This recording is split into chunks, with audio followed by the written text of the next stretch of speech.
as much as $1,500 a year. That's what USA Today found. As much as $1,500 a year to watch the NFL. And earlier this week, additional research was presented about Major League Baseball costing as much as $1,200 a year. Imagine that, paying $1,000 a year or more just to follow your favorite team and turn on your TV and find no sign that the game is even live.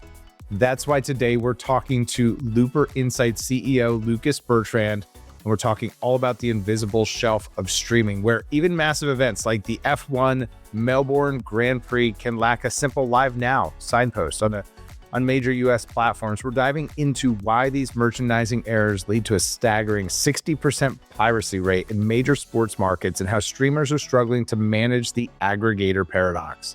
Whether it's March Madness or Major League Baseball subscription traps, we explore how the industry is fighting to quantify every pane of glass to ensure that fans actually find the content that they're paying for. If you want to know why your premium sports package feels like a scavenger hunt, this is the episode for you. Enjoy.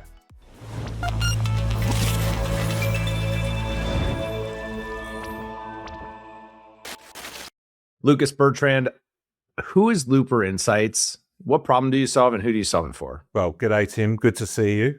Thanks for having me. So Looper Insights is a merchandising solution at its core.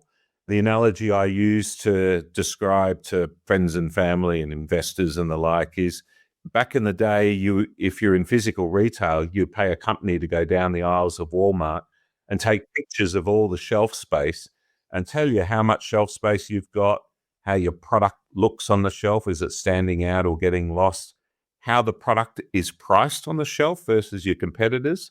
And then if they were good, they would then tell you what types of campaigns you could run within the store to sell more stuff. And what Looper does is really two things. So firstly, where's my stuff?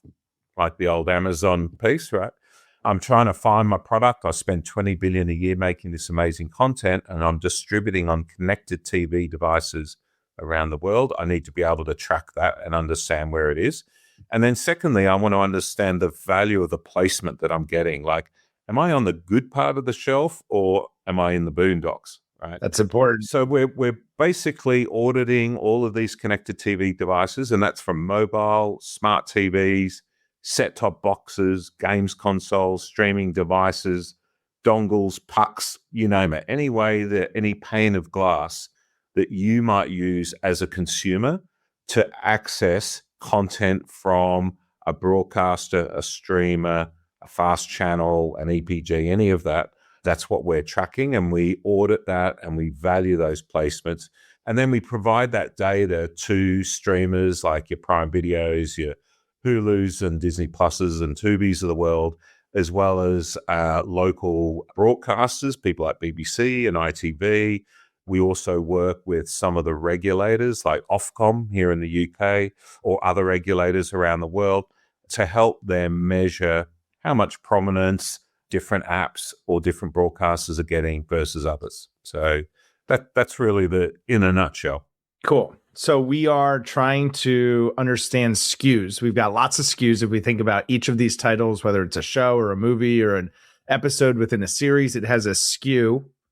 And we want to understand where are all the places that SKU shows up. Maybe there are places where I have a custom SKU because it's bundled uniquely. It's a curated collection. There's probably lots of different ways that the SKUs have variability, but I want to understand where those SKUs are. Maybe they could be sold in, I'm going to use that retail example, but maybe they're just sold exclusively online through a D2C store, or they're only available in retail, or you can only get this special edition by ordering online and picking up in the store, or it's a vendor cart at a street fair, right? Like when you really start to extrapolate, how do I quantify this SKU universe across all of these retail places? You mentioned pucks and CTV hardware and apps, and these are all different storefronts. Yeah. They all operate differently.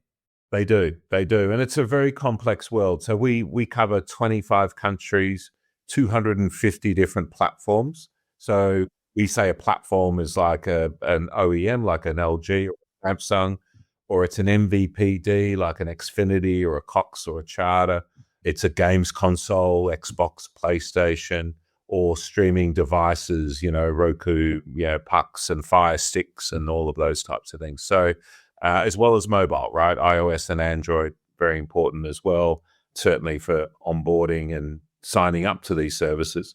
And then there are aggregators. I read your article recently. You're talking about Roku and Amazon. I thought that was really fascinating because, there's this aggregation layer that sits on top. Both of them are aggregating other third-party services, and bundling those and selling those is also part of the strategy. We see the Disney bundle, for example, very powerful, very sticky. We see competitors getting together to also bundle.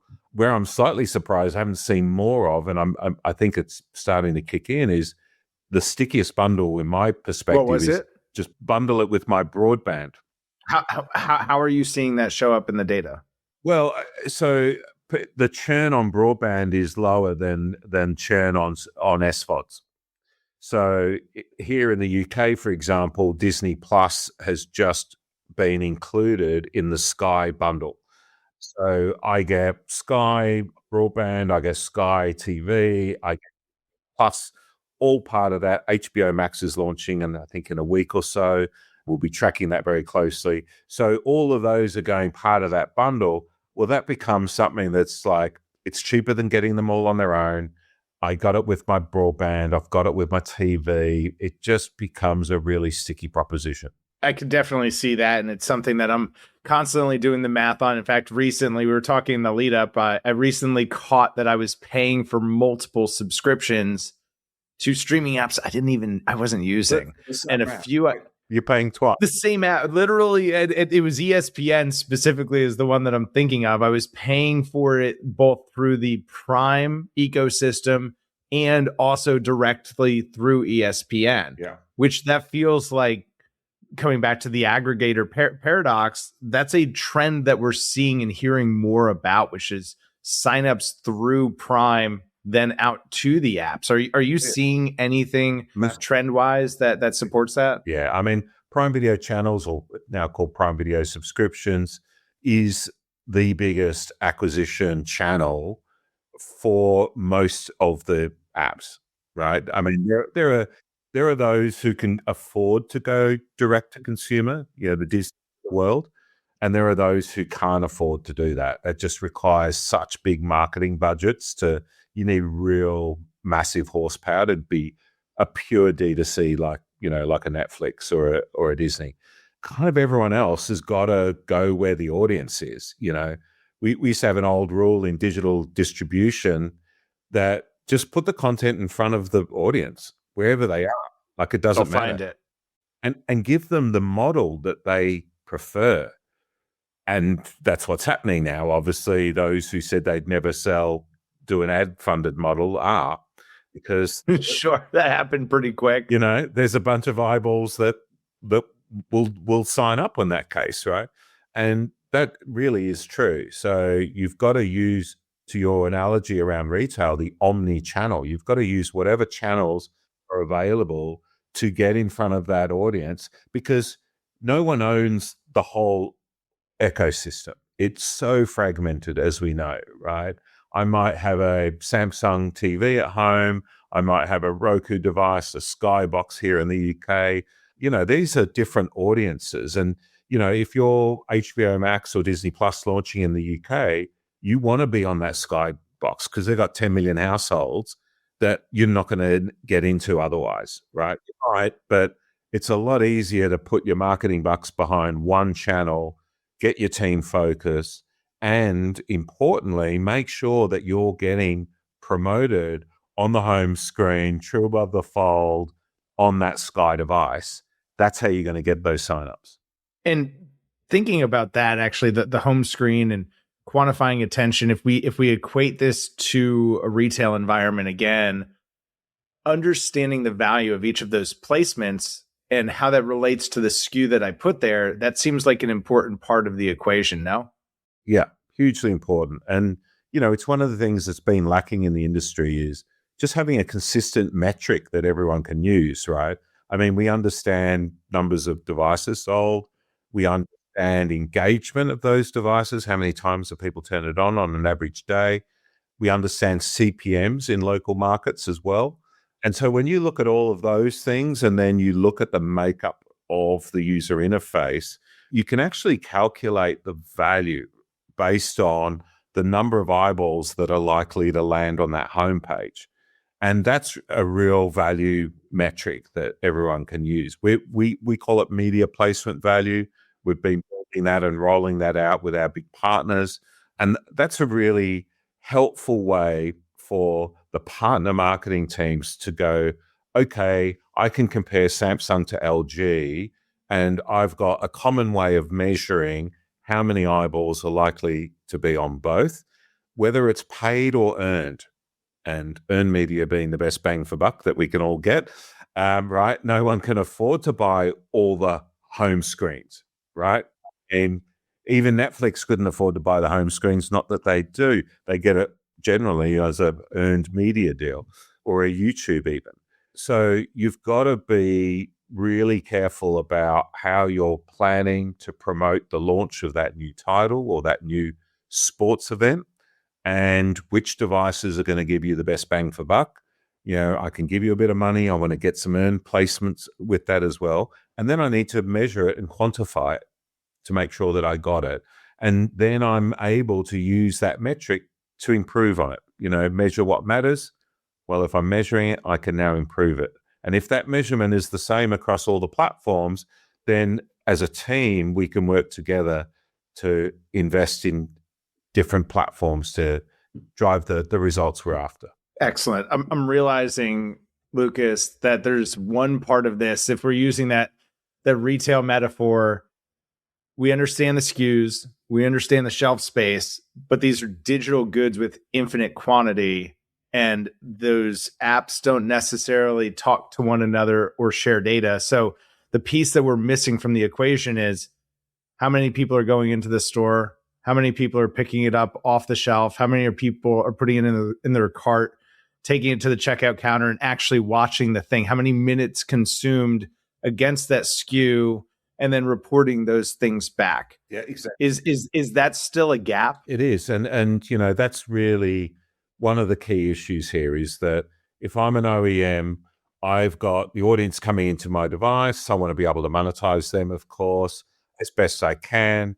I've then got commercial deals with the app owners. But I'm not telling the app owner how that user found their app, right? That's the problem, is the app owner is like, okay, I've got this piece of content here and my app here and this piece here. I don't know which thing they actually clicked on unless it was a paid campaign to open up my app. So that's where there's this disconnect. And that's part of the reason we exist, is to help fill in that gap and provide data and insights to help clients understand that if you can promote your title here, you're going to generate this amount of impressions and this amount of traffic. And then you can connect that data to your performance data to see the correlation.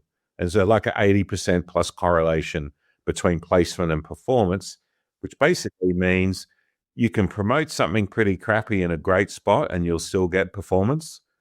And you can bury a really good title and no one will find it. It's not rocket science, but it's, there's a logic to that in that retail analogy, right? If I'm down on the bottom shelf and no one can find me, no one's going to buy it. Right. It's why we pay for that premium shelf space. And it's why we pay for people to go in and make sure that our products are faced and in stock. And it's why merchandising is the fundamental, to use your word, horsepower that powers retail. Is merchandising. And we're doing the same thing here in streaming. What do you see in the free streaming space? What are you seeing? I know there's a lot of conversation about free ad-supported TV. How does this dynamic come into play? We see all sorts of different convergence between apps coming into free ad-supported TV. We had some news out actually in the Aggregator paradox about some of the Versant content that they're then piping through Prime Video's free pipes.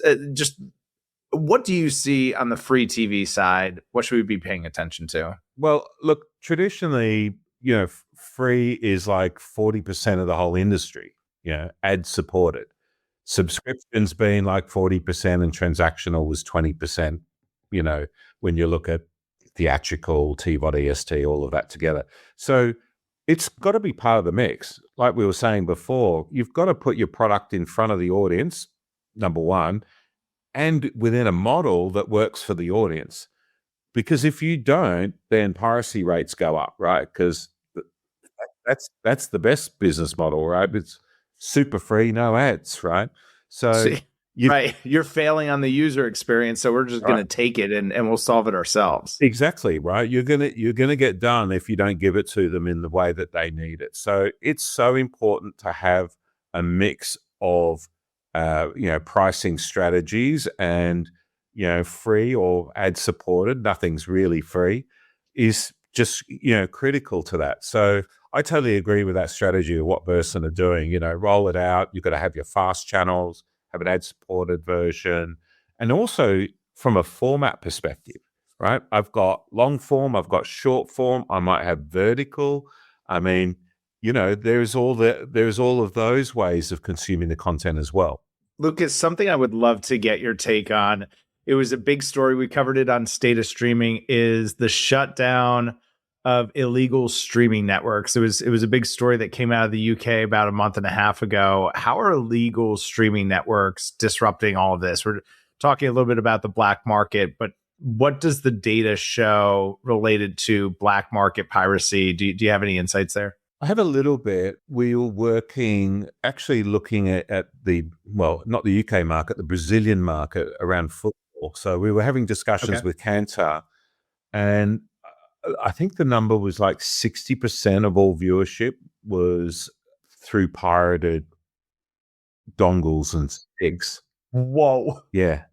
And 60% of their most popular sport. I mean, most popular global sport for sure.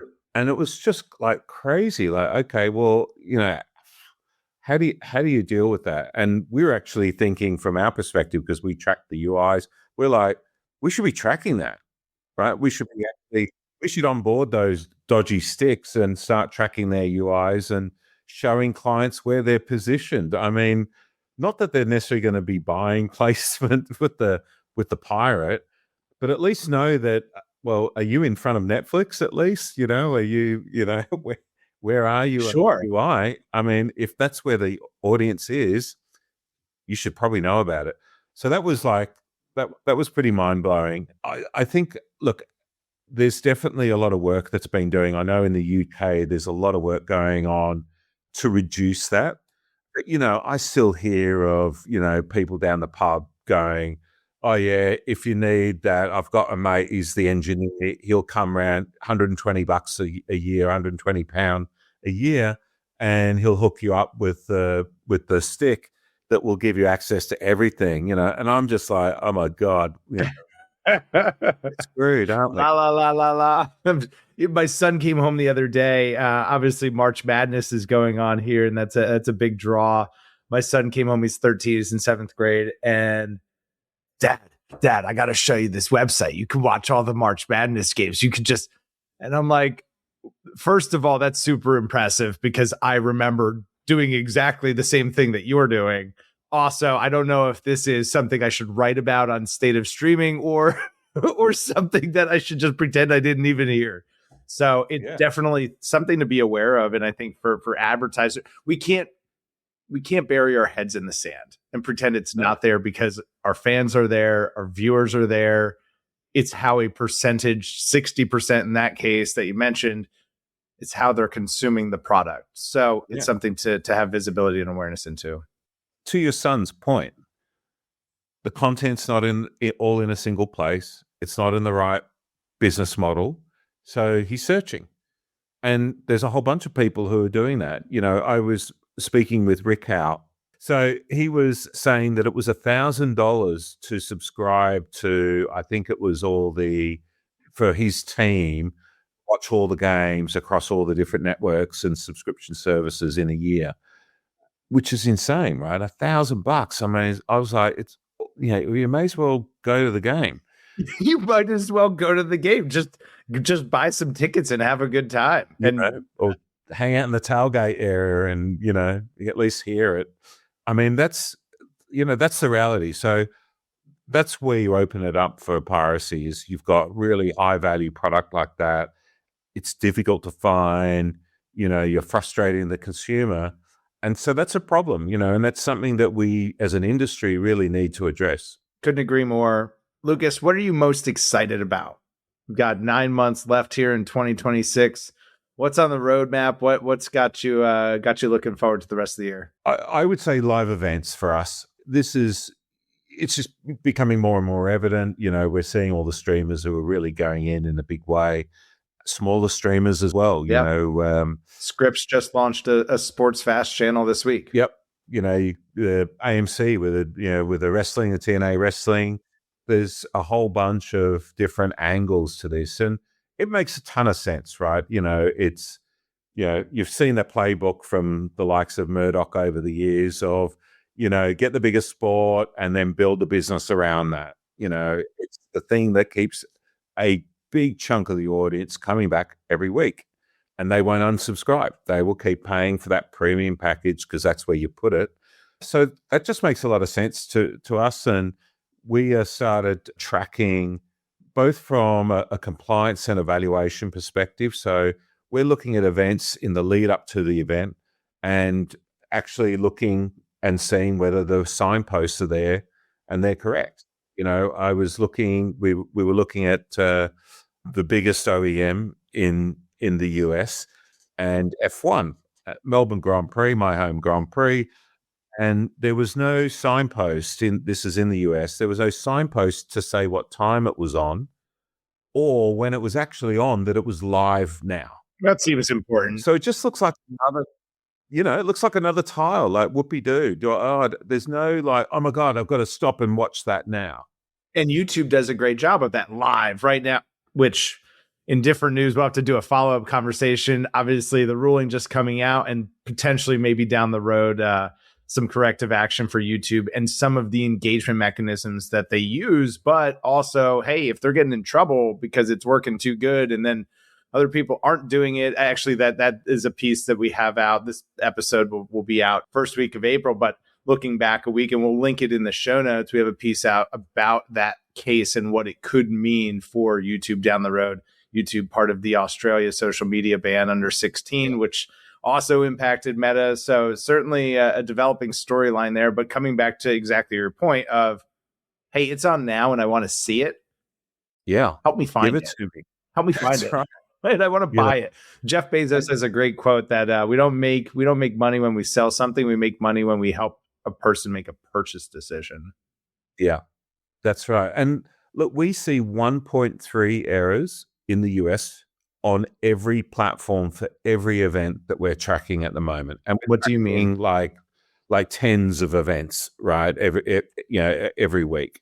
So that's unbelievable to me, right? That is like the signpost isn't there, watch 2 p.m. or it's not live, or it's got the wrong logo. Oh no! I mean, we've seen some massive sports rights holders who were pointing to the other sports right holder, like a different league, a different sport, right? I mean, that's active, right? That's not good at all. We've had promotions that went live 20 minutes and 40 minutes after the game started. How does the consumer find that? Like it's pretty crappy. And if a consumer can't find it, then the advertiser is certainly not getting what they paid for. Well, that's right. So think of it from a sponsorship perspective. I'm a sponsor and I'm sponsoring, that match, that game, that car, that race, whatever it is. If the eyeballs aren't going in at the top of the funnel, then the value of that sponsorship drops. Not from any other issue except that the signpost wasn't there as it should be. Basic merchandising stuff, right? Put it on the shelf with the right price and say what the brand is and make sure people can find it. I mean, it's really not rocket science, but there's a lot of problems, a lot of issues. And it's because I think the streamers are now taking on sport as a big driver. and they're learning it, right? And we're going to help the ecosystem.